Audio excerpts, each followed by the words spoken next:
যেই জায়গায় আসার পরে নেতাগিরি শেষ হয়ে যায়, যেই জায়গায় আসার পরে মেম্বারি শেষ হয়ে যায়, যেই জায়গায় আসার পরে চেয়ারম্যানি শেষ হয়ে যায়, যেই জায়গায় আসার পরে এই পৃথিবীর অস্তিত্বটাই কেমন যেন বিলীন হয়ে যায়।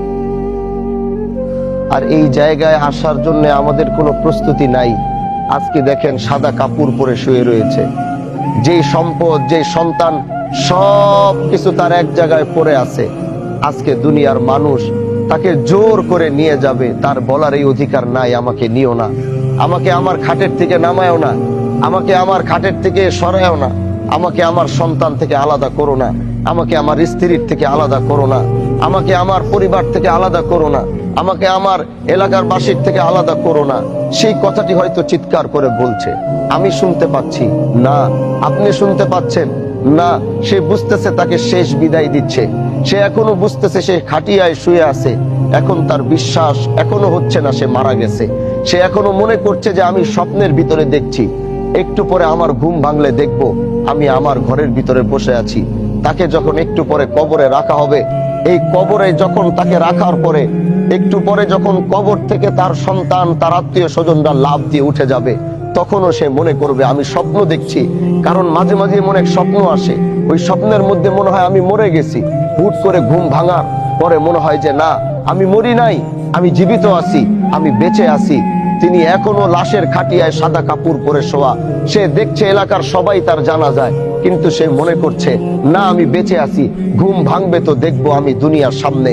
আজকে তাকে কবরে রেখে যখন কবর থেকে উঠা হবে, তখনও সে মনে করবে আমি জীবিত আছি, একটু পর আমার ঘুম ভাঙবে, দেখবো আমি দুনিয়াতে আছি।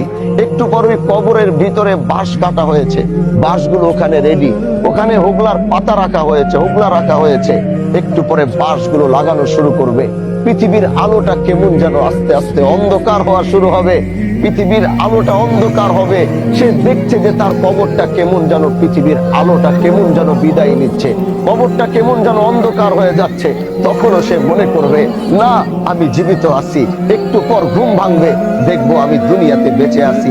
এরপরে ওই বাঁশের কুঞ্চি ফাঁকা দিয়ে একটু একটু করে আলো কবরে যাবে। দুনিয়ার মানুষ এতই নিষ্ঠুর, ওই আলোটুকু তার কবরে না যেতে যেন পারে, এজন্য উপরে কেউ কলা পাতা দিবে, না হয় কেউ হোগলা দিবে। কবরটা তখনও একটু একটু দুনিয়ার বাতাস পায়। কার কিছুক্ষণ পরেই কিছু মানুষ হাতের ভিতরে মাটি নিবে, তার সন্তান, তার আত্মীয়, তার রক্ত হাতের ভিতরে মাটি নিবে, এমন এক জায়গায় মাটি চাপা দেওয়ার জন্য এই পৃথিবী শেষ হয়ে গেল, তাকে আর কোনোদিন সেখানে পাওয়া যাবে না। অথচ সেই সন্তান, সেই পরিবারের জন্য সে কতটুকু করেছে, সেই এলাকার মানুষের জন্য কতটুকু করেছে। আজকে সবাই তাকে এমন জায়গায় যেতে বাধ্য করছে, হাতের ভিতরে মাটি নিয়ে বলবে মিনহা খলাকনাকুম ওয়া ফিহা নুঈদুকুম ওয়া মিনহা নুখরিজুকুম তারাতান উখরা। মাটিটা ফেলবে, তারপরে কিছু মানুষ এই কবরটাকে সুন্দর করে সাজাবে। একটু পর সন্তান সন্তানের দিকে হাঁটবে, আত্মীয় স্বজনের দিকে হাঁটবে। একটু পরে গোরস্থানটা খালি হবে, তখনই কিছু ফেরেশতা আসবে তার কবরে। তিনি ঘুম থেকে তখন জাগবে, জেগে তিনি বসবে। তার ঘুমটা তখন ভাঙার পরে সে বুঝতে পারবে না, আমি তো সত্যি মারা গেছি, আমি তো সত্যি ইন্তেকাল করছি। কবর থেকে চিৎকার দিবে, তার এই আওয়াজ পৃথিবীর কেউ শুনবে না, কেউ বুঝবে না। এটাই যদি দুনিয়া হয়, তাহলে আপনি কোন দুনিয়ার অহংকারীতে, কোন পায়ের আওয়াজে আপনাকে অহংকারী বানায়, কোন কথার বলে আপনি অহংকারী হন? আপনার নিজের জীবনেরই তো কোনো অস্তিত্বের গ্যারান্টি আপনাকে আল্লাহ পাক দেয় নাই।